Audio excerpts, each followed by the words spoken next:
Muy buenas noches a todos ustedes y les damos la más cordial bienvenida a esta nuestra primer conferencia del ciclo de conferencias del programa de Santander Nearshoring, una oportunidad para las pymes en México, y me permito presentar a las autoridades que hoy nos acompañan. Tenemos a Lisbeth de Alba Gómez, directora de Alianzas y Clientes y Seguros de Banco Santander, el maestro Jorge Reyes Iturbide, director del Instituto de Desarrollo Empresarial Anáhuac.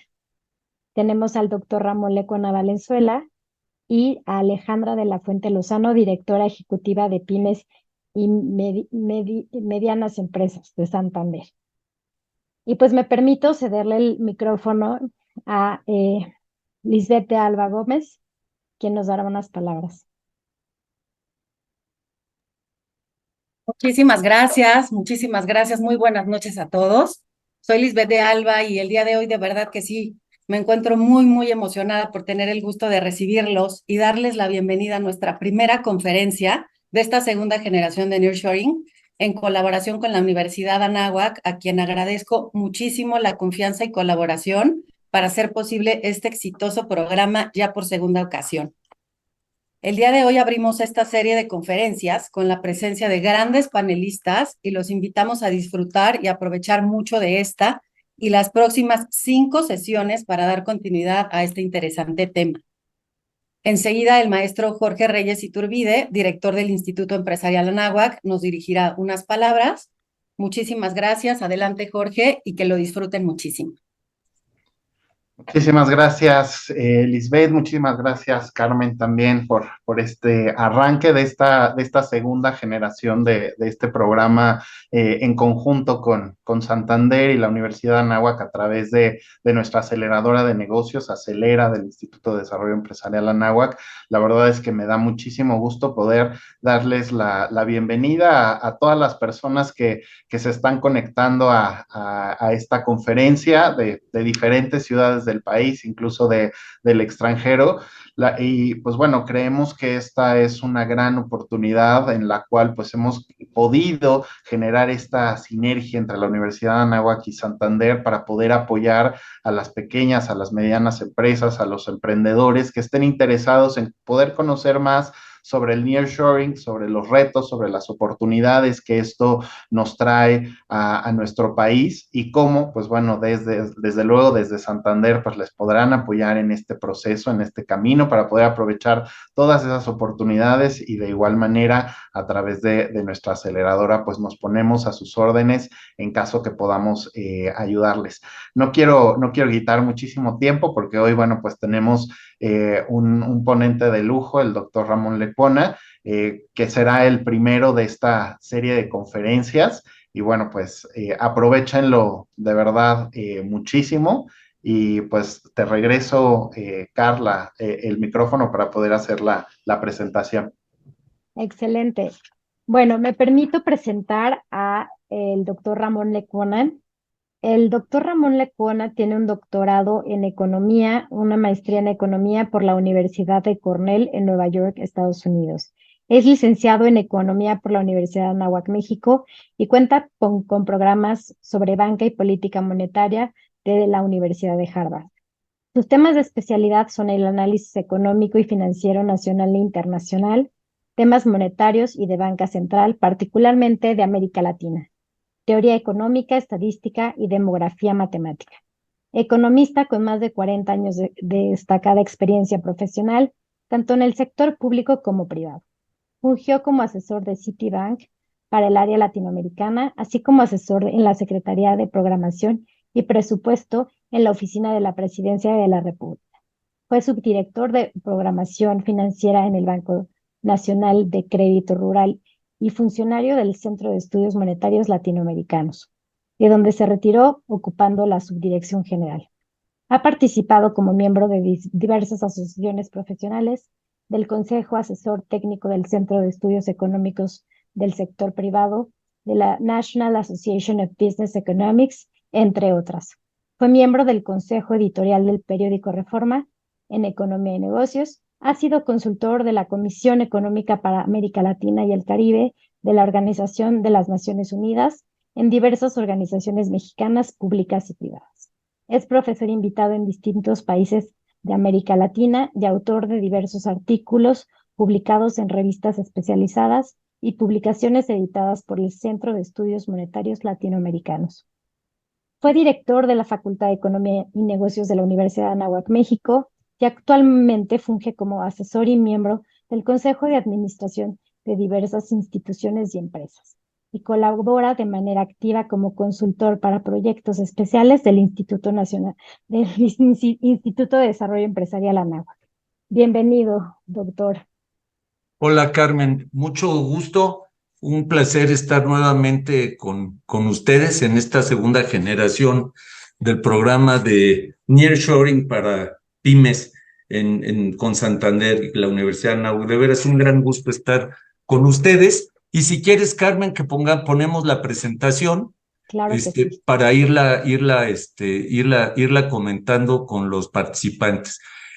Por favor, si tienen alguna duda, alguna pregunta, la pueden mandar ahí al chat y Carmen nos va a hacer el favor de irlas recopilando. Yo las alcanzo a ver aquí, pero luego me las quitan muy rápido y no puedo a veces irlas recordando todas. Es de Carmen nos va a ir ayudando con este tema, pero por favor, en cualquier momento que sientan necesaria alguna explicación adicional o tengan alguna duda, háganme el favor de plantearla en el chat.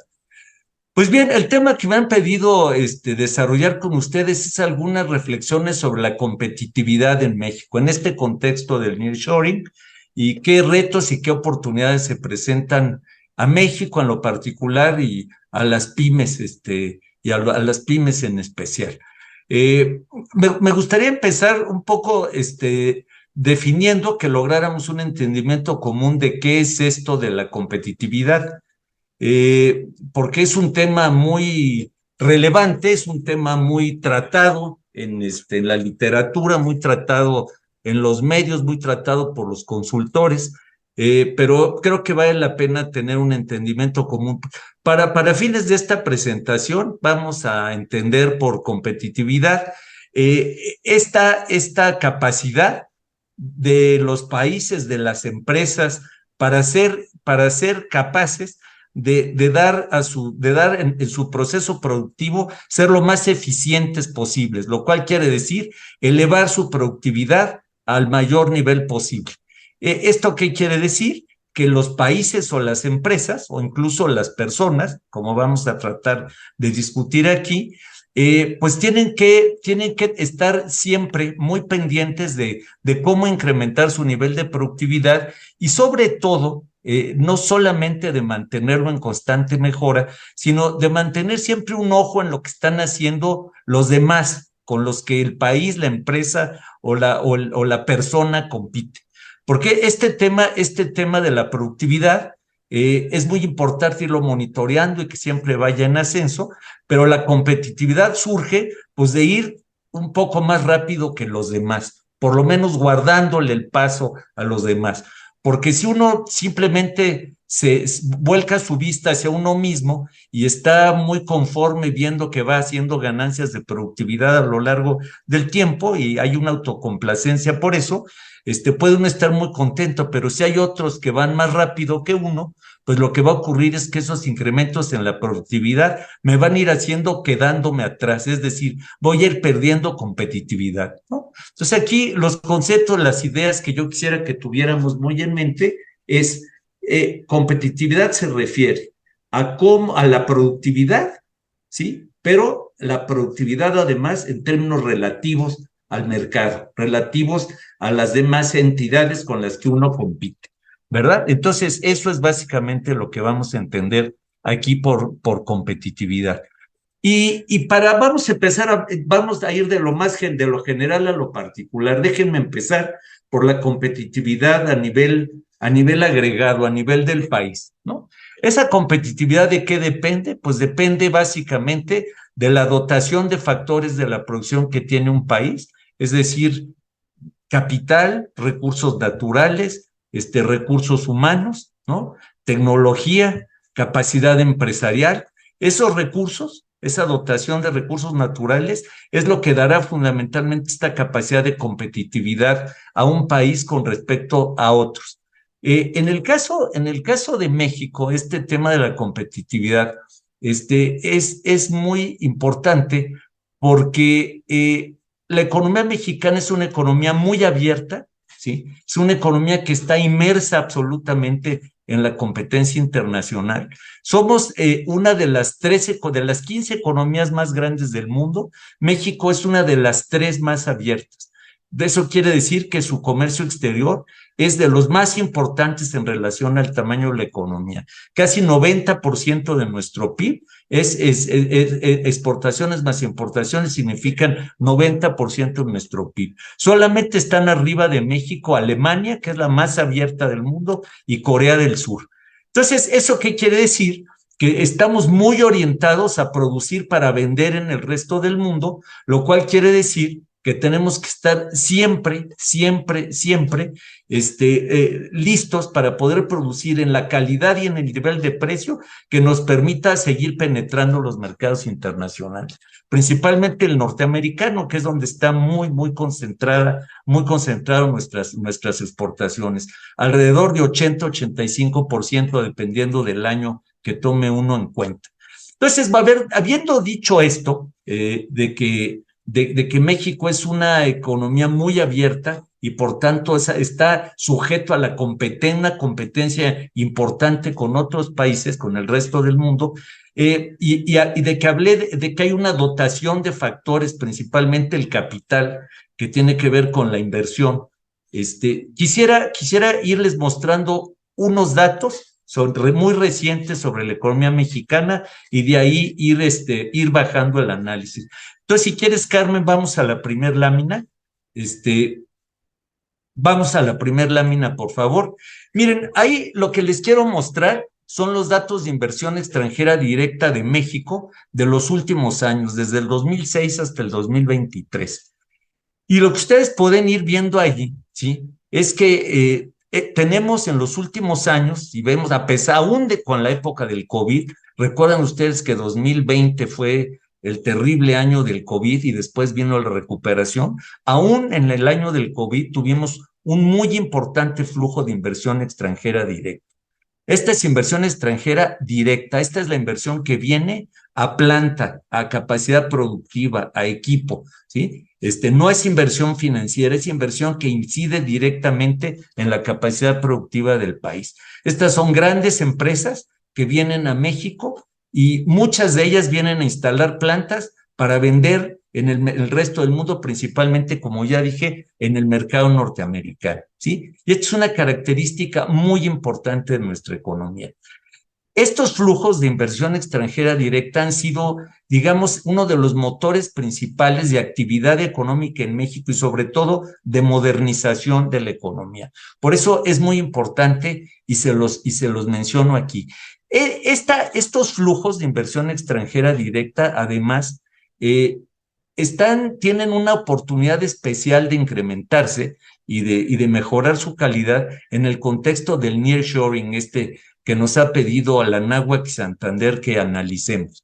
Entonces, es lo primero que yo les decía, estamos en niveles muy elevados de inversión extranjera directa, ¿sí? Si uno viera el acumulado, estos son flujos anuales, si uno viera el acumulado de cuánto hay de inversión extranjera en la economía mexicana, en planta y en capacidad productiva, el número cerrado al día de hoy anda por ahí de los 800,000 millones de dólares. O sea, es un monto importantísimo y eso le da a la economía esta capacidad para competir en el resto del mundo y poder ser hoy día ya el principal proveedor de los Estados Unidos, el principal exportador a los Estados Unidos por encima de China y de Canadá. La que sigue, Carmen, por favor. Además de esta inversión extranjera directa, quisiera que vieran ustedes, este es el último dato publicado por el INEGI sobre cómo va la inversión en el último año, en 23, cómo se portó la inversión, ¿sí? Aquí ya no es la extranjera, como el primer cuadro que les mostré, sino que esta es la inversión en general. Es la inversión nacional más la inversión extranjera, y si ustedes se fijan, el INEGI la divide entre pública y privada. Fíjense las tasas de crecimiento que trae, vean el enero-noviembre, que es prácticamente el dato de todo el año. Está por salir el del cierre del 23 en los próximos 2, 3 días, pero pues no vamos a ver grandes cambios con respecto a lo que podemos contemplar aquí. Y si ustedes se fijan, en el 23, el total de la inversión, ¿sí?, creció en casi 20% en términos reales comparados con el año anterior. Eso es algo muy, muy, muy significativo, es algo muy importante, ¿sí? Quiere decir que el proceso de ampliación de la capacidad productiva de la economía viene muy fuerte, ¿sí? Y tenemos la impresión de que este buen comportamiento, este excelente comportamiento que tiene la economía mexicana en términos de inversión, que es, digamos, el indicador adelantado más importante de lo que viene en capacidad de crecimiento, está muy vinculado a este tema del nearshoring, y por eso es que les planteo estos datos aquí. Si ustedes se fijan, por ejemplo, la construcción también más de 20%, sobre todo la no residencial, la que es en planta, tuvo un crecimiento de 38.5% durante el año. Eso es altísimo, ¿sí? El equipo en maquinaria y equipo también.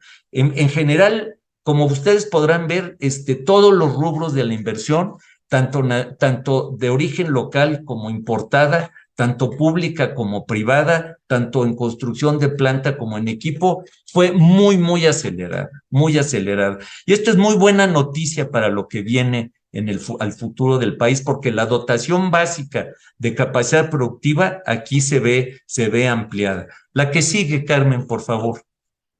Bueno, y ahora sí entremos, habiendo dado estos datos de qué vamos a entender por competitividad, de la inversión o la formación de capital como un elemento clave de la competitividad, de que eso se ve bien en el caso de México y apunta bien a futuro, quisiera ahora que entráramos a explicar un poco por qué. O sea, justamente como nos pidieron aquí en el seminario, retos y oportunidades. Entonces, quisiera primero decir de dónde vienen estas oportunidades y estos datos ya materializados, que son bastante buenos, de dónde vienen y qué oportunidades y qué retos nos presentan como país, como empresas y como empresarios. Entonces, la primera cosa que yo les quisiera decir, este tema del nearshoring no es otra cosa que un cambio que se está dando a nivel global en las cadenas de suministro, en las cadenas de agregación de valor. Lo que el mundo vivió desde principios del siglo XXI, con la incorporación de China a la OMC, al comercio mundial, es una distribución de las cadenas de agregación de valor en el mundo buscando minimizar costos. Todos vimos durante estos años cómo se inundó el mundo de manufacturas chinas. China se convirtió en la fábrica del mundo y inundó el mundo, incluido México, de productos de manufactura china, ¿sí? Sin embargo, eso ha tenido durante los últimos años algunas reestructuraciones importantes que han repercutido de manera muy significativa sobre México. Estas cadenas de suministro que se fueron estableciendo a partir del 2000 en adelante principalmente, han sufrido una serie de cambios por varias razones. Una, desde el 2016 en los Estados Unidos, en las campañas presidenciales del 2016, hubo ya una clarísima manifestación, una preocupación enorme en los Estados Unidos, de los dos partidos norteamericanos, por el enorme déficit comercial que tenían los Estados Unidos con China. Y ahí, sobre todo el presidente Biden, pero el presidente Trump, en aquella época candidato presidencial, pero no solamente él, fueron muy duros con respecto a las prácticas comerciales de los chinos, al manejo de su política cambiaria, en fin, a una serie de factores. Y vino claramente expuesta la decisión de tomar medidas importantes para tratar de mitigar esos enormes déficits comerciales con los chinos. Una vez en la presidencia, el presidente Biden desde 2018 puso una serie de aranceles y siguió una práctica comercial bastante dura contra las importaciones chinas. Y una vez que hubo el cambio de gobierno y llegó el presidente Biden, continuó con la misma política de proteccionismo contra los chinos. Y eso, sí, hizo que se encarecieran las importaciones chinas y que toda esa cadena de suministro, toda esa parte de la producción de manufactura que se había ido a China porque era muy barato, empezó a alterarse. Adicionalmente a eso vino todo este tema del cambio climático y el impacto que muchos desastres naturales han tenido en plantas y que han también afectado a estas cadenas de suministro, pero lo que fue verdaderamente grave fue el tema del COVID. Con el COVID se cerraron las cadenas de suministro y quedó expuesta la gran vulnerabilidad que tenía el mundo, y todos tendrán, porque en los medios fue algo muy, muy manejado, el tema de los chips, ¿no? Los chips que venían principalmente de Asia y que cerrado el suministro de chips para el resto del mundo, hubo que cerrar plantas automotrices, plantas de electrodomésticos y plantas de otras manufacturas por la ausencia de estos chips, lo cual fue una llamada de atención tremenda sobre los riesgos a los que estaba expuesto el sistema económico mundial, productivo, por esta vulnerabilidad tanto a fenómenos climáticos como a la pandemia. Y para acabarla de componer, vino poco después la guerra en Ucrania, donde se alteraron todo el suministro global de energía y de alimentos, y ahí vino otra enorme llamada de atención, y todavía después viene el tema del Medio Oriente, que le pone también grandes riesgos a ciertos suministros, principalmente de energía, y todo eso, ¿sí?, ha hecho consciente al mundo de que esta cadena, esta distribución de la cadena de suministro por todo el mundo, que era tan eficiente y que permitió la minimización de costos, era muy vulnerable y que era tan vulnerable que podía parar la economía del mundo. Y como respuesta a todos estos fenómenos que estoy mencionando, vinieron ciertas reacciones tanto a nivel de los gobiernos como de las empresas. ¿Cuáles eran esas? Pues el de risking, que es cómo mitigar esos riesgos a los que acabo de hacer referencia. El desacoplamiento con los chinos por el tema de la rivalidad geoestratégica.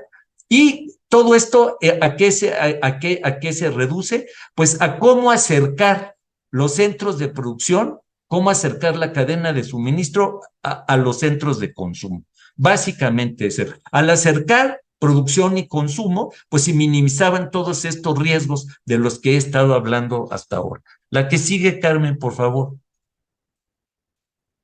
Entonces, esto del nearshoring, ¿sí?, que no es otra cosa que la relocalización industrial, ¿sí? El nombre es relocalización industrial, y lo de nearshoring quiere decir relocalización industrial con acercamiento entre producción y consumo, hace que las plantas, que las cadenas de suministro se ubiquen en plazas más cercanas y además amigables, ¿no? Este tema del friendly shoring, que también ha estado muy en boga, tiene que ver con eso, ¿no? Hay que estar cerca y tienen que ser amigos, afines, socios confiables, los que garanticen el suministro.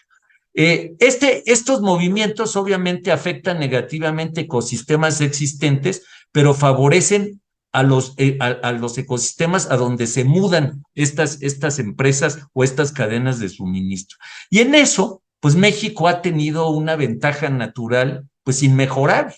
¿Por qué? Pues porque somos el país que está más cerca de Estados Unidos, junto con los canadienses, porque teníamos ya un tratado de libre comercio que viene funcionando desde 1994, porque el nivel de integración de las economías es muy alto, ¿sí? Y porque México significa para la economía más grande del mundo un socio confiable, cercano, que le permite gozar de ciertas ventajas de costos, y por eso el nearshoring, que es producto de todas estas factores negativos que han pegado en distintas partes del mundo, esto en el caso de México ha tenido una repercusión favorable.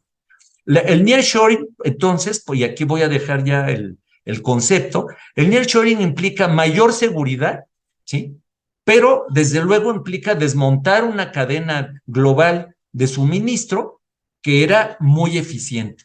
Por tanto, pues esta relocalización y este nearshoring implica más seguridad, pero pues mayores costos. Las empresas se habían ido a Asia, pues porque era más barato producir ahí, ¿no? Si no, pues se hubieran quedado desde un principio en México, ¿no? El tema ahora es que hay que regresar parte de esta producción, parte de estas cadenas de suministro, por las razones que ya dijimos.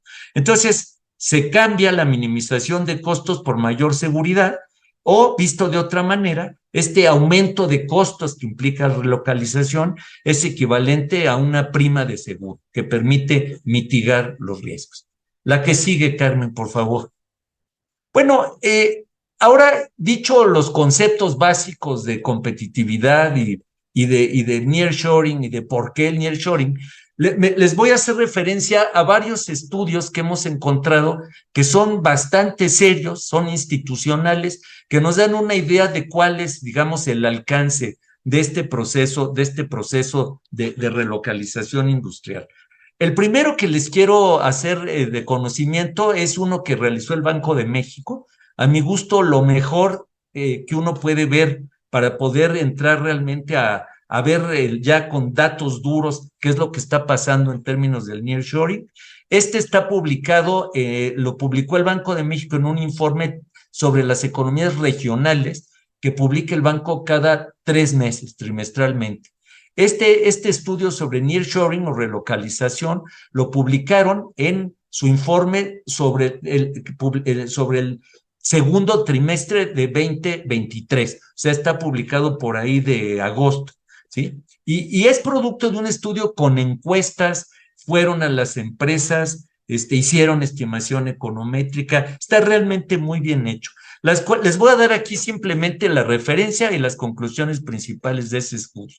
Lo que descubrieron mediante sus contactos con las empresas en el estudio del Banco de México es que hay un buen número de empresas que ya sienten el efecto del nearshoring, es decir, sus matrices les han pedido incrementar su actividad económica y sus procesos de inversión en México como resultado de esta relocalización.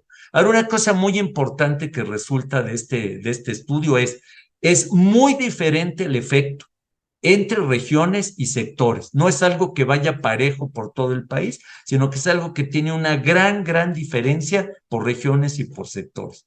Segunda conclusión, los principales efectos de la relocalización, como debería de ser obvio por lo que ya acabo de decir, son en el sector manufacturero, ¿sí? Y se dan principalmente en empresas que ya estaban en México y que ya están metidas en la producción para el comercio internacional. Es decir, buena parte de lo que ya hay de nearshoring o de relocalización no son empresas que están por primera vez llegando a México, sino empresas que ya estaban en México en sectores donde tienen ventajas comparativas, donde son competitivas, ¿sí? Y además en zonas del país donde ya están muy establecidas y son zonas que les brindan oportunidad de ser competitivas. A esto vamos a volver después. Tercero, los beneficios observados hasta donde vamos son apenas limitados y este proceso puede ser mucho más amplio, pero es un proceso costoso, es un proceso trabajoso que va a tomar tiempo y que implica muchos factores para que pueda realmente extenderse y aprovecharse en el caso de México. Entonces, diría que estas son las 3 principales conclusiones de ese buen estudio que tiene publicado Banco de México. El que sigue, Carmen, por favor. Hay una cosa que hay que decir, ¿sí? Que es muy difícil, sobre todo ustedes seguramente ven ahora casi todos los días en los medios, por todos lados, opiniones sobre el nearshoring, historias sobre el nearshoring, y la verdad es que una de las cosas que el estudio del banco es muy sólido metodológicamente y reconoce claramente, ¿no? Que es muy difícil separar lo que es realmente adición por el proceso de nearshoring de lo que serían los procesos normales de crecimiento de las empresas exportadoras en México. Eso se trata de descubrir a través de las encuestas con los directivos de las empresas, pero siempre es muy difícil, o sea, aislar qué parte es nearshoring, qué parte hubiera ocurrido de toda manera aún sin el nearshoring. Tiene una buena estimación econométrica, que ahora les voy a enseñar un par de cuadritos, donde el estudio del Banco de México nos dice qué ciudades son las más propensas para recibir el nearshoring y qué sectores o qué áreas de actividad son las más propensas a recibir, a recibir inversión para relocalización e incremento de la capacidad productiva y exportadora de las empresas. Entonces, si quieres, Carmen, vamos a la siguiente. Ahí está, miren. Estas son las ramas de la actividad manufacturera y qué tan fuertes las ve el estudio del Banco de México con su propensión a que reciban información y que reciban inversión adicional por la relocalización, ¿no? Y entonces, bueno, pues como no sería de sorprender, ¿en qué áreas es en las que se ve el primer quintil, que tiene ahí quintil 5, donde están los sectores que son más propensos a recibir inversión adicional por nearshoring? Pues son los sectores en los que México ya tiene un gran éxito exportador, ¿no? Equipo electrónico, equipo de transporte, maquinaria, productos metalmecánicos, donde el país ya es muy exitoso, ¿no? Todo el tema de equipo de transporte, la industria automotriz, es donde es obviamente mucho más fácil que haya relocalización, pues porque ya hay capacidad instalada, ya hay personal capacitado en esos sectores, ya están los canales abiertos, la logística está establecida, en fin, ¿no? Y en la otra cola, pues vemos sectores donde es más difícil que se dé esta relocalización, ¿no? Por ejemplo, la parte textil, ¿no? Hay una gran relocalización de industria textil de China a Vietnam, y hay una parte a otros países asiáticos, ¿sí? ¿Por qué la industria textil se queda en Asia y no se ve que en México vaya a haber un gran éxito en la relocalización de la industria textil? Bueno, pues por la razón es porque la industria textil, en la industria textil pesa muy poco el costo del transporte, porque son productos muy ligeros, y entonces y son además sencillos de producir. Entonces esos se pueden transportar desde largas distancias, y importa mucho simplemente el bajo costo de producción. El costo del transporte no pesa mucho. En cambio, por ejemplo, en la industria automotriz o en la de maquinaria o en el de mobiliario de oficina, el costo del transporte pesa mucho, y entonces es mucho más importante que la ubicación esté mucho más cercana que en el caso de la industria textil, ¿no? Entonces, a quien le interese ver con detalle esto, pues le recomiendo mucho. Esta presentación es disponible para ustedes, pero quien quiera verlo todavía en más detalle, le recomiendo mucho que se vaya al estudio de Banco de México. La que sigue, Carmen, por favor. Estas son las ciudades donde el Banco de México estima que hay una mayor propensión a que caiga el nearshoring o la relocalización. Y claro, son las mismas ciudades del norte del país, de Querétaro, ¿no? De Querétaro para el norte, donde pues ya hay una intensa actividad industrial, ¿no? Orientada a la exportación, y ahí pues obviamente será mucho más, mucho más fácil, que se vaya adaptando la relocalización. En cambio, si nos vamos a la otra cola y vemos el sureste del país, ¿no? El sur, donde hay muy poca actividad industrial para exportación, pues obviamente es mucho más difícil aterrizar ahí, pues porque ahí hay que empezar desde cero, ¿no?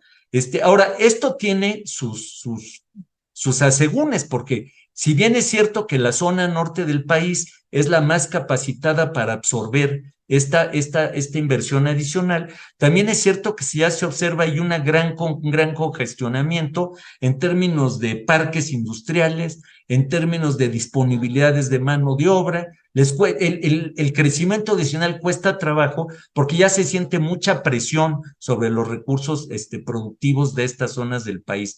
Y en el norte, en el sur, perdón, donde uno podría encontrar mayor flexibilidad, pero lo que pasa es que no hay esa capacidad instalada y ese conocimiento que ya se encuentra en la parte norte del país.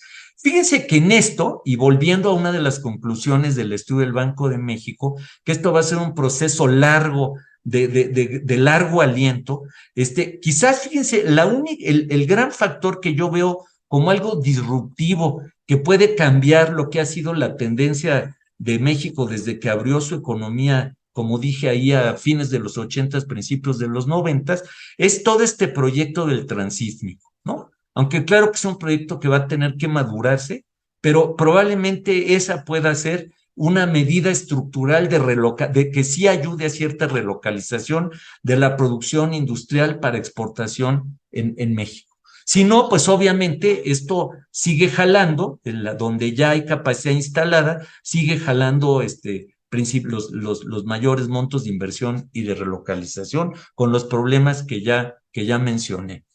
La que sigue, Carmen, por favor. Bueno, dejo yo ahí lo de Banco de México. Les recomiendo mucho echarle un ojo a ese estudio y quisiera hacer referencia a algunos otros estudios que han salido por ahí de tipo institucional, muy rápidamente, nada más un poco como para volverles a mandar la señal de cómo sí se ve fuerte, que esto puede ser un proceso fuerte, muy beneficioso para México. El Banco Interamericano de Desarrollo hizo unas estimaciones de cuánto podrían crecer las exportaciones en América Latina como producto de esta relocalización y obviamente en este proceso, en estas proyecciones, lo que uno ve claramente es que México se llevaría la tajada de León, ¿sí? Si ustedes ven el mapita que tiene ahí junto, que son las exportaciones de mercancías que se podrían incrementar anualmente en América Latina, si ustedes se fijan, el principal beneficiario sería México con una adicionalidad de 35 mil millones de dólares de exportaciones, mientras que Brasil andaría, que es el segundo beneficiado, andaría en 7,800. O sea, México andaría 5 o 6 veces por encima de Brasil. ¿Y qué es lo que explica esta diferencia? Pues la proximidad, ¿sí? La proximidad y el hecho de que México tiene ya montado una economía abierta y Brasil es una economía bastante cerrada, que no está preparada como para insertarse en este proceso de redistribución de cadenas de suministro para exportación. Entonces, fíjense nada más la proporción, ¿no? De 5 o 6 a 1 entre México y Brasil, que es el primero y el segundo beneficiado según estas estimaciones del Banco Interamericano. El que sigue, por favor, Carmen. Otra institución que publicó conclusiones sobre sus estudios en términos del nearshoring es Morgan Stanley, y lo mismo, ¿no? Morgan Stanley es muy optimista en sus proyecciones sobre lo que puede ser el nearshoring para México, ¿no? Ahí hay algunos estimados de lo que creen que puede venir de inversión extranjera adicional, muy significativo, lo que podrían crecer las exportaciones, y sin lugar a dudas, estas grandes oportunidades, tendrán que cumplirse ciertas condiciones para ser aprovechadas. Y déjenme ahora entrar, hasta ahora he hablado solo de oportunidades, déjenme entrar aquí al tema de los retos que nos han pedido aquí mencionar. Morgan Stanley hace una encuesta, entre directivos de empresas multinacionales, y ¿qué encuentra, no? Que sí hay grandes oportunidades, pero que hay retos que deben de enfrentarse para poder aprovechar en cabalidad esta oportunidad que brinda el nearshoring. ¿Cuáles son? Ahí hay un pequeño resumen abajo de lo que encontró Morgan Stanley en su encuesta Compañías Globales en 2022. ¿Qué son? Dicen, México se ve muy bien en términos de salarios, de costos de insumo, en la parte fiscal, pero ¿dónde sienten que hay problemas? Bueno, hace falta mano de obra calificada, hace falta mejor regulación ambiental, hace falta mejor infraestructura, hace falta toda esta cuestión de derechos de propiedad intelectual, ¿no?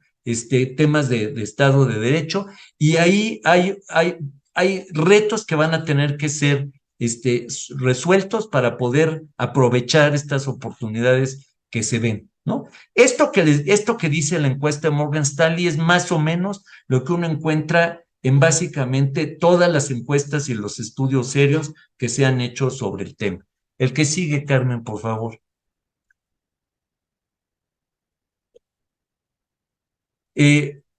Deloitte también publicó unas conclusiones de sus estudios, misma cosa, son muy optimistas en términos de lo que podría venir en incremento de las exportaciones, muy optimistas en términos de lo que crecería la inversión extranjera directa y la ampliación de la capacidad productiva en México, muy optimistas en términos de lo que podría crecer el PIB y la productividad de las empresas, pero encuentran muchos de los factores en sus consulta con sus clientes, se encuentran muchos de los mismos factores que tendrán que ser resueltos, como en el caso del estudio de Morgan Stanley. La que sigue, Carmen, por favor. Bueno, ahí está entonces un poco el tema de qué es la competitividad, qué tiene que ver la competitividad con este tema de nearshoring, esta gran oportunidad que se presenta para México, qué retos habría que enfrentar. Y ahora quisiera entrar ahí a ese detalle. ¿Qué retos en materia de competitividad en el entorno tendríamos que tener en mente para adelante? Y esto pues es obviamente, en esto tiene una gran responsabilidad la política pública.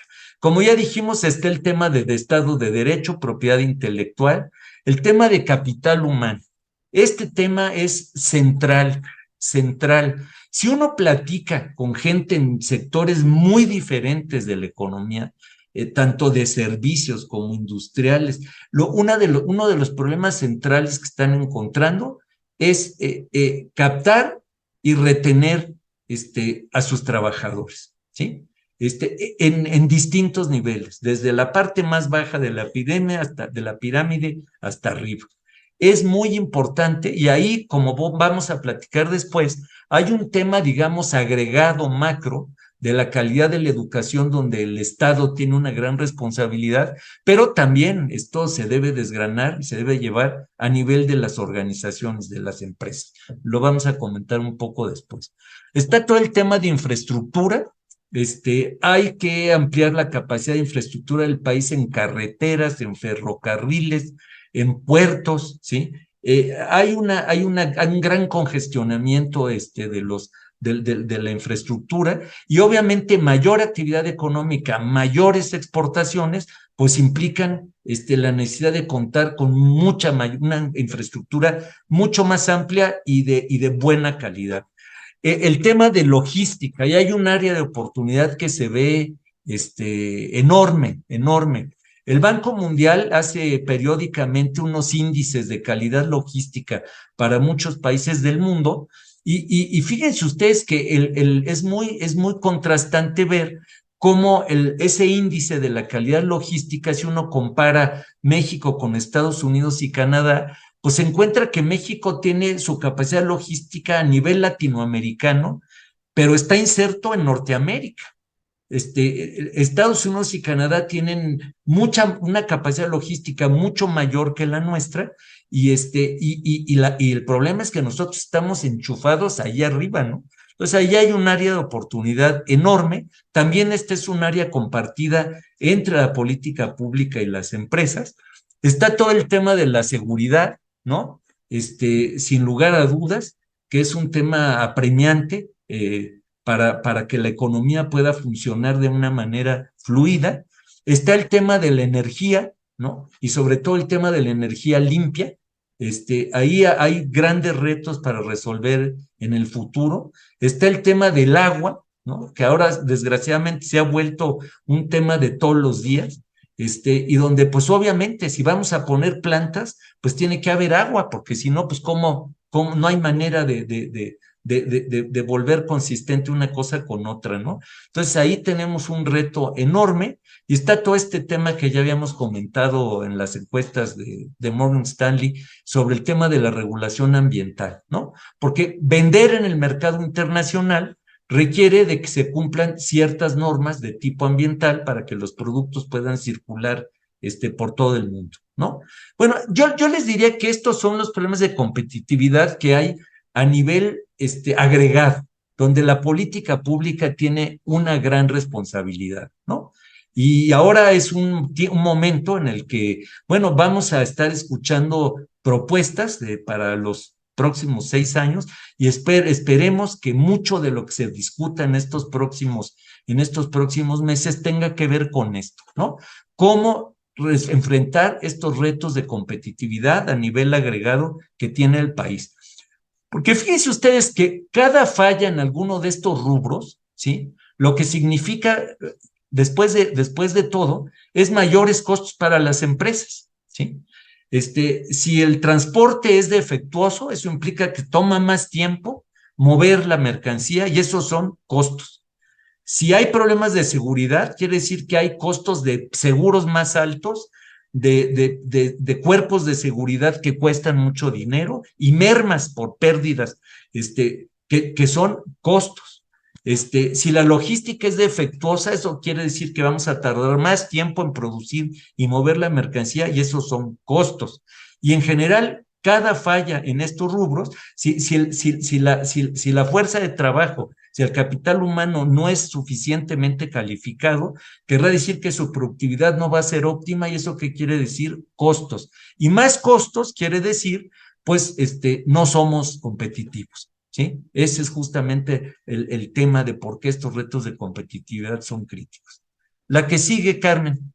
Bueno, ahora esto es lo que toca en buena medida a la política pública, pero también hay una parte que tenemos que estar viendo dentro de las empresas, dentro de nuestras pymes, ¿no? Las grandes multinacionales que operan en México normalmente traen estructuras de punta, pues porque tienen matrices que operan por todo el planeta y simplemente lo que hacen es trasladar su conocimiento a cualquier parte donde ubican capacidad productiva, ¿no? Pero ahora, los que estamos acá, y sobre todo las empresas de menor tamaño, que no tenemos los recursos enormes que tienen estas empresas, sí tenemos que tener muy en mente que hay muchas cosas que hacer adentro de las empresas para hacerlas más competitivas o más productivas o para ponerlo de otra manera, para producir con mayor calidad y menor costo. Porque al final eso es la competitividad. Mejor producto a menor costo. Entonces, bueno, ¿qué pasa? Empiezo por el tema del recurso humano, ¿no? ¿Cómo reclutamos? ¿Cómo desarrollamos? ¿Cómo retenemos a la gente?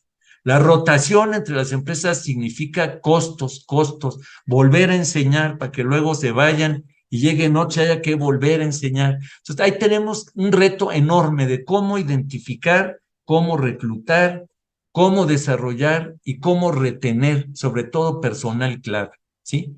Está todo el tema de la buena estructura y planeación financieras, ¿no? El control, la medición precisa de cuánto nos cuesta hacer las cosas, dónde tenemos oportunidad de ajustar, dónde estamos desperdiciando recursos. Bueno, importantísimo. Está todo el tema de la selección tecnológica, ¿no? Cómo ir aplicando tecnología para hacer más eficientes los procesos, ¿sí? El tema de la organización, ¿no? ¿Cómo hacemos para optimizar? ¿Cómo se aprovecha mejor lo que hay? ¿Cómo se produce más? Se aumenta la calidad y se limitan los costos, ¿no? Todo este tema de gobernanza, ¿no? Normalmente en las pymes, pues tenemos al hombre equipo, ¿no? Que tiene que hacer de todo y toma decisiones. Bueno, todo este tema, cómo buscar apoyo consultivo, cómo buscar buenas ideas para el gobierno de la empresa, cómo para salir de la operación para ver la estrategia. Son temas que están ahí para resolver, ¿no? Inteligencia de mercado, ¿cómo obtengo información de qué están haciendo mis competidores? ¿De veras mis aumentos de productividad son al ritmo, aunque yo esté muy orgulloso de ellos, de veras compiten con los que están dándose en otras partes del mercado, o aunque yo vaya bien, hay otros que van más rápido que yo, ¿no? ¿Cuántos datos? ¿Qué tan bien entiendo el mercado donde trabajo? ¿Qué tan bien identificados tengo a mis competidores? ¿Qué tan bien identificados tengo a mis proveedores y las posibilidades de mejorar por ahí? En fin, ¿no? Y bueno, todo esto, obviamente metido en un esquema de gestión basado en información de calidad, analítica, relevante y oportuna, ¿no? Todo esto son las cosas que hay que hacer adentro. Platicamos de los que hay que hacer afuera en términos de política pública, pero aquí todo esto es lo que tenemos que hacer adentro. Y la competitividad se va a ganar cuando se haga, el entorno funcione mejor y donde adentro hagamos todos lo mejor que podamos nuestros procesos, ¿no? Y la última, Carmen, no seas mal. Y yo ahí me iría todavía más micro, ¿no? Ya pasamos de la empresa, a ver, el empresario, ¿no? El empresario que en la pyme, que es el líder, es realmente el líder, ¿no? ¿Qué tan abierto está este líder a aprender continuamente? ¿Qué tan abierto está a recibir, a aprender de todos los que lo rodean?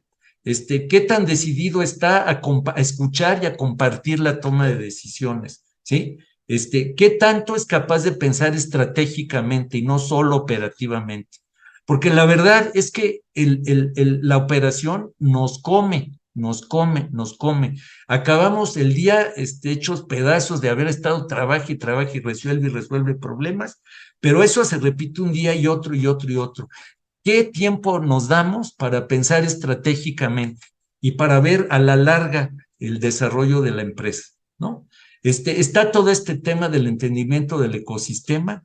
¿Dónde están mis clientes? ¿Dónde están mis competidores? ¿Dónde están mis proveedores? ¿Cómo se interrelacionan? ¿Qué también conozco por todos lados mi ecosistema para aprovecharlo al máximo, ¿no? Está sobre todo el tema de las pymes, este tema de la colaboración en la industria, ¿no? Justamente por ser pymes, no hay los grandes recursos que tienen las grandes empresas y ahí se vuelve muy importante encontrar instancias, espacios para la colaboración, ¿no? Y poder resolver problemas comunes, como es justamente reclamar lo que se necesita a nivel local en términos del entorno, ¿no? La negociación con las autoridades locales para esto que dijimos a nivel del país, bajarlo a nivel del municipio, a nivel del parque industrial, a nivel de la zona donde operamos, ¿no? Y bueno, está todo este tema también de qué también nos comunicamos desde el punto de vista del líder, del empresario, con todos sus elementos o sus partes interesadas, ¿no? Empleados, clientes, proveedores, qué tan buena es la comunicación, porque pues al final eso es, ¿cómo se llama? Un activo enorme que evita fricciones y ayuda a que las cosas fluyan mucho mejor, ¿no? Entonces tenemos grandes retos a nivel, una gran oportunidad derivada curiosamente de malas noticias para el mundo. Tenemos una gran oportunidad, tenemos grandes retos que están tanto a nivel del país como a nivel local, de donde se opera, como a nivel de la empresa, como a nivel del empresario o el líder de la unidad productiva, ¿no? Entonces, básicamente esto es lo que yo les quisiera dejar como mensaje principal. Me dijeron que tenía que terminar a eso de las 8, cosa que creo que es, tengo ahí un par de minutos, pero los dejo para que los podamos aprovechar en nuestra sesión de preguntas y respuestas. Pues les agradezco mucho y espero con ansias saber cuáles son sus cuestionamientos o dudas respecto a este tema. Muchas gracias. Doctor Lecona, muchísimas gracias por esta extraordinaria ponencia. Enseguida presentaré a Alejandra de la Fuente, directora ejecutiva de PYME en Banco Santander, y posteriormente iremos a la sesión de preguntas. Bueno, Alejandra de la Fuente cuenta con más de 20 años de trayectoria en el sector financiero a cargo de diversas áreas como procesos, compras, negocio y calidad corporativa, entre otras. Muchísimas gracias, Alejandra, por estar con nosotros el día de hoy. Adelante, por favor. Muchas gracias, Liz. Buenas noches. Estoy muy contenta de estar aquí en esta segunda generación del programa y conferencia de Nearshoring, que trabajamos muy de la mano con la Universidad Anáhuac, con la que tenemos muchos proyectos en común y todos estos, pues, que nos han sido muy bien recibidos por nuestros clientes. Decirles que en estas conferencias van a encontrar con la participación de destacados expertos en la materia que nos van a compartir su experiencia, sus conocimientos y son muy especializados en darnos esta perspectiva, como nos lo comentó el doctor Lecuona del Nearshoring. La verdad que le agradezco mucho al doctor Ramón Lecuona porque su ponencia fue muy interesante sobre las reflexiones de la competitividad en México, estos retos y oportunidades que nos presentó, que nos abren mucho los ojos a lo que tenemos que cuidar, trabajar y estar muy atentos. Y bueno, en este contexto, Banco Santander tiene la misión de contribuir al progreso de las personas y de las empresas. En nuestra actividad diaria lo que nosotros aspiramos es a superar las expectativas de todos nuestros clientes, apoyar a los empresarios alrededor del país para que progresen con productos que sean a la medida, que reconozcan y se adapten a todas sus necesidades. Esto incluye apoyarlos en la digitalización de sus operaciones y que ganen competitividad. Eso es muy importante para nosotros. Creo que el doctor Ramón Lecuona nos dio muchos datos, pero quisiera complementar algunos. De acuerdo a nuestro Nearshoring Data Monitor que tenemos en Santander, lo que nos dicen es que México podría alcanzar un crecimiento de hasta un 8% en el Producto Interno Bruto en los siguientes 6 años, que esto está muy impulsado por la relocalización de las inversiones. Esto quiere decir que, de acuerdo a nuestros analistas, México podría pasar de representar un 14% de las importaciones de Estados Unidos al 20% para el año 2030, lo que nos abre una gran oportunidad en el país y a todos nuestros pequeños, medianos y grandes empresarios sin precedente, y lo que va a requerir del soporte y asesoría de bancos como nosotros, ¿no? También lo que nos dicen nuestros analistas es que cada punto porcentual que México gana en las participaciones norteamericanas en las importaciones, eso significa una aceleración de 1.3 en el Producto Interno Bruto de nuestro país. Entonces, esto es una gran, potente aceleración, una muy buena, lo que nos genera mucha inversión, demanda de proveedores, sobre todo los que son pequeños, medianos productores, generación de empleo, inversión en infraestructura, todo lo que tiene que ver con los corredores industriales y también no nada más como lo vimos en la gráfica, no es una oportunidad a nivel nacional. También lo que nuestro Data Monitor nos dice es que Estados Unidos es el país que tiene mayor cantidad de bienes de compra en todo el mundo, que lo vimos, ¿no? Principalmente vienen de China el 17%, de México el 14%, y por eso todo este proceso de reubicación de las fábricas desde China hacia México y otras regiones para abastecer el mercado de Estados Unidos es una tendencia que no tiene precedentes, que en México, la verdad, tenemos una gran oportunidad que debemos de aprovechar.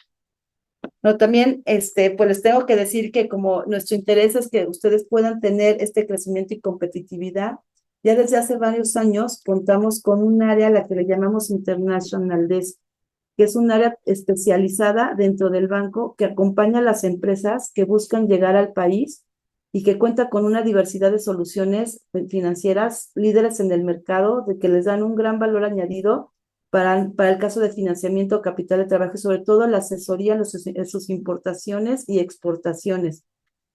Nuestros especialistas apuntan y están muy de la mano de todo el efecto que tiene el inshoring, que la verdad va a demandar una amplia y una gran demanda de servicios financieros en todas las empresas que se relocalicen sus operaciones en México. Va a demandar también mucha asesoría y apoyo a las pymes, y no solamente a las pymes, sino también a las personas físicas. Entonces yo creo que para resumir, porque creo que la ponencia del doctor fue muy completa, quisiera resumir que tenemos 2 pilares. Uno, todo lo que les comentaba sobre soluciones integrales en el acceso de diferentes tipos de crédito, asesoría en importaciones y exportaciones, una oferta transaccional que va a ir muy de acuerdo a las necesidades de cada empresa, un equipo de especialistas que los puede visitar en sus negocios, y además de que contamos con una amplia red de sucursales, más de 1,000 a nivel nacional. Pero este segundo pilar, que es lo que nos tiene aquí, son iniciativas de formación académica y capacitación, con lo que nosotros queremos apoyar a los empresarios a que Banco Santander sea la institución que los apoye en información que les permita crecer. y la que estamos seguros que la formación y la capacitación es el motor que nos va a ayudar a construir una sociedad mucho más inclusiva, mucho más sostenible, y además pues que sabemos que nuestros pequeños y medianos empresarios son el pilar de la economía en México.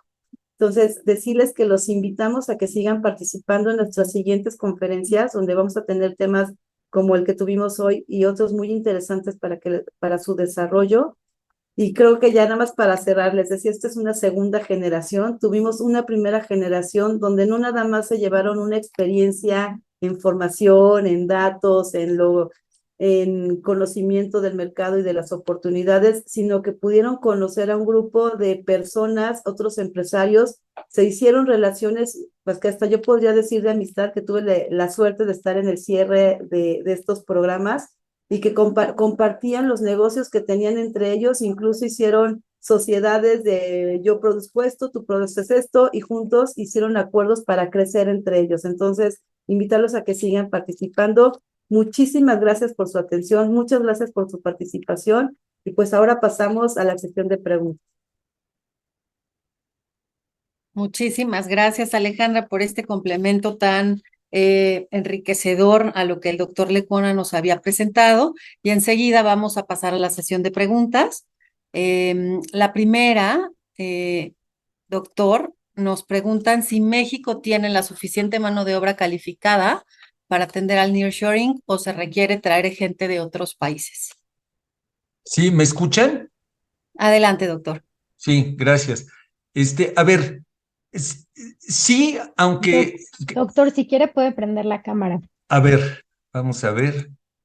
No, me dice que no me dice que no, que el hospedador, me cortó. Así es de que me mantendré aquí ¿pero sí me escuchan? Perfecto. Sí, te escuchamos perfectamente, doctor. Si me rehabilitan, me conecto, pero si no, pues lo importante es lo que se escuche. Sí, a ver, miren, es una cosa muy interesante, es muy buena pregunta, es muy buena pregunta.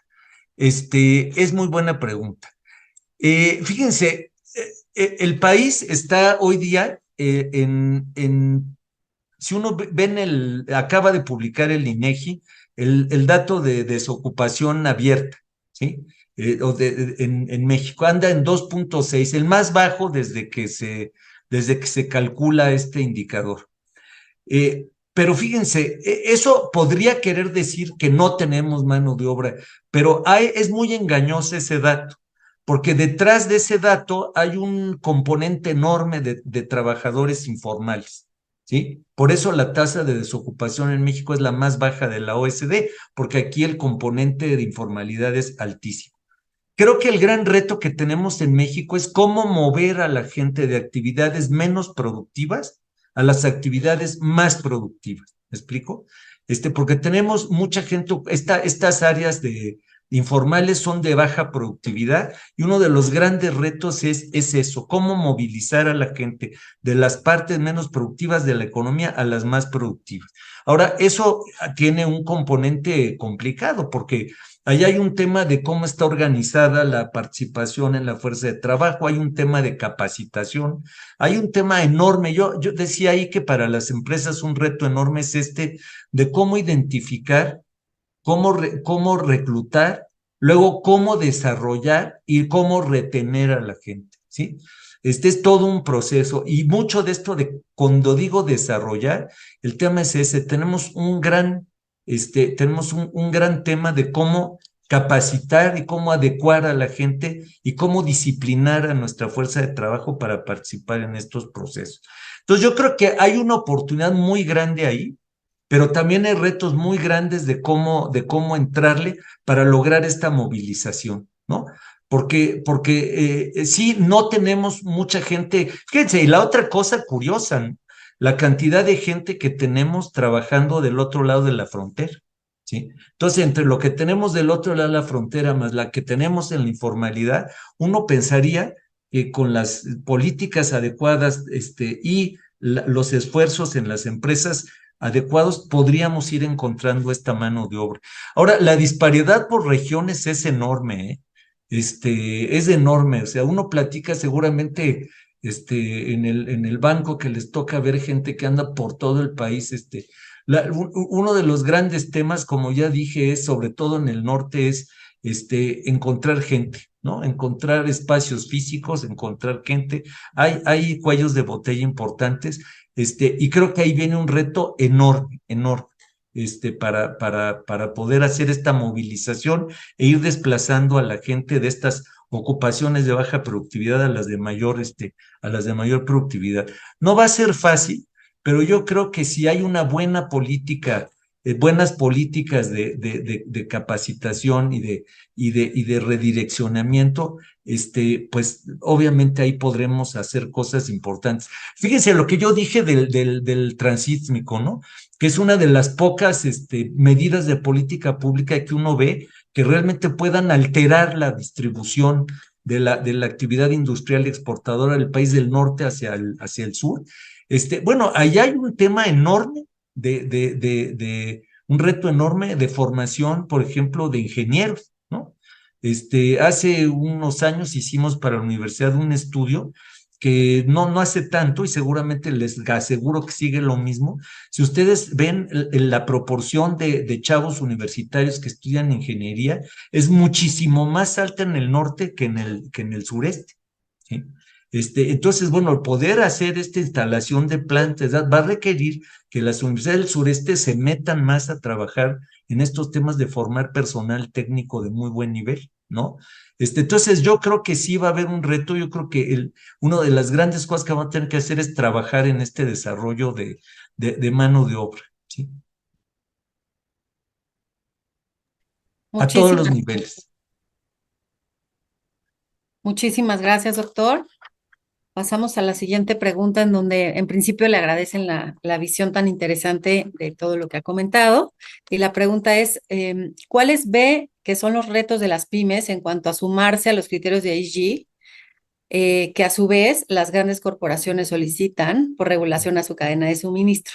¿Cuál sería la estrategia y en su caso los apoyos del gobierno u organismos? Sí, sí.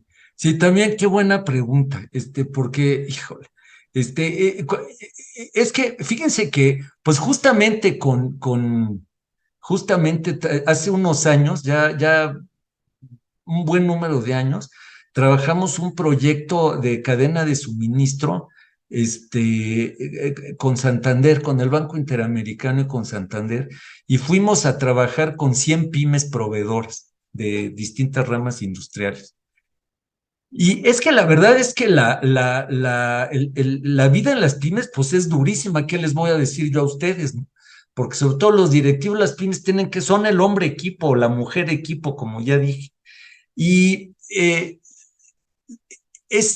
hay que hacer, yo creo que un esfuerzo. Ese era un poco el mensaje que yo quería mandarles cuando incluso hablaba de lo que hay que hacer en la pyme, de lo que le toca al líder, al empresario, para ir logrando un ajuste de toda la estructura de la empresa que vaya siendo cada vez más formal y más competitivo.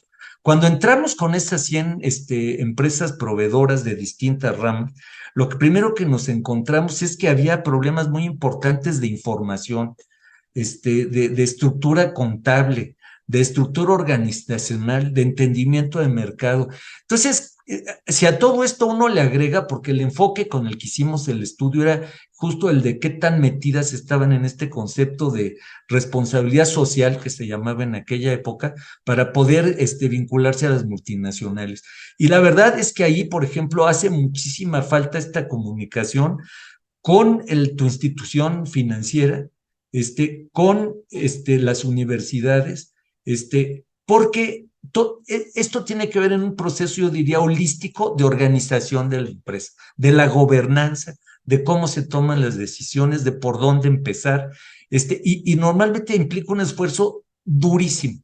Ahora, ese esfuerzo se tiene que hacer para poderse meter como proveedor de estas grandes empresas, ¿sí? Sin lugar a dudas, no hay forma de evitarse. Entonces hay que buscar el tiempo y los recursos financieros para poderlos hacer, y los apoyos en términos de asesoría y acompañamiento. Pero es un proceso duro, duro, duro, porque implica realmente la reestructura de la empresa, ¿no? que va por todos estos puntos que yo les quise poner ahí y que luego ya como corolario está este tema del ESG. Muchas gracias, doctor. Otra pregunta que tenemos por aquí es si nuestra tecnología es la adecuada para crecer en el nearshoring en México. Pues mira, ahí lo que pasa es como muchas de estas empresas, como dije, ¿no? Pues tenemos a ver, el gran sector, el gran sector, de esta parte de industria instalada en México para atender al mercado internacional, por ejemplo, tiene que ver con el sector automotriz, ¿no? Fíjense, un tercio de todo lo que exportamos, un tercio, tiene que ver con la industria automotriz. O sea, para que vean el peso que tiene. Exportamos casi este año van a ser 600 mil millones de dólares y un tercio de eso es industria automotriz. Bueno, pues ahí las empresas que operan en ese sector pues son empresas globales, ¿no? Que traen, digamos, la tecnología de punta, como ya dije, y la colocan, la asignan en las distintas partes del mundo, pues con estos criterios de optimización. Pero yo creo que para la pyme ese es un gran reto, lo ponía yo por ahí, porque ahí se necesita, sí, a ver, aquí lo ideal es escoger la tecnología adecuada para el sector, el tamaño y las condiciones de cada una de las empresas.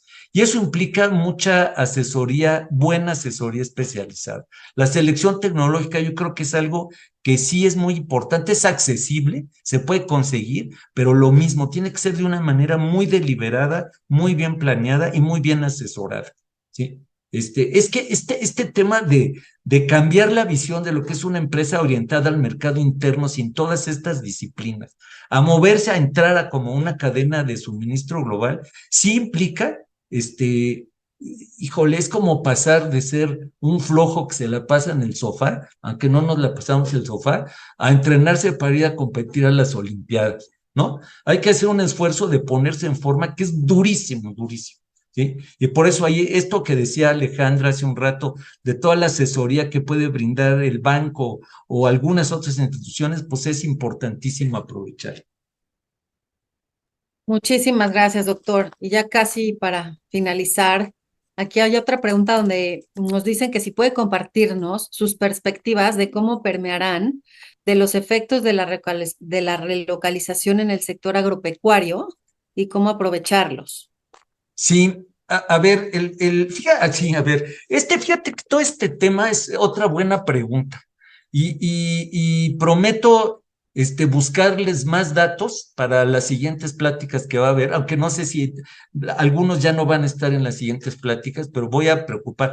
Miren, si ustedes se fijan en los datos estos del estudio de Banco de México, justamente la parte agropecuaria no es una que la ven muy propensa a la relocalización, ¿sí? El nearshoring está mucho más en el tema de la parte industrial, ¿sí? Mucho más que en la parte agropecuaria. Pero lo cual no quiere decir que no vaya a haber grandes oportunidades para hacer cosas en el sector agropecuario, como proveedores de algunas materias primas, ¿no? Pero voy a buscar información más detallada, pero no es uno de los sectores que se vea como, digamos, que estén en el foco principal de este proceso, ¿no? Perfecto, doctor. Y por último, preguntan que en materia de derecho, ¿cuáles son los principales retos que usted ve? Pues mira, ahí yo creo, otra vez, es que aquí está para las grandes empresas y para las pymes, ¿no?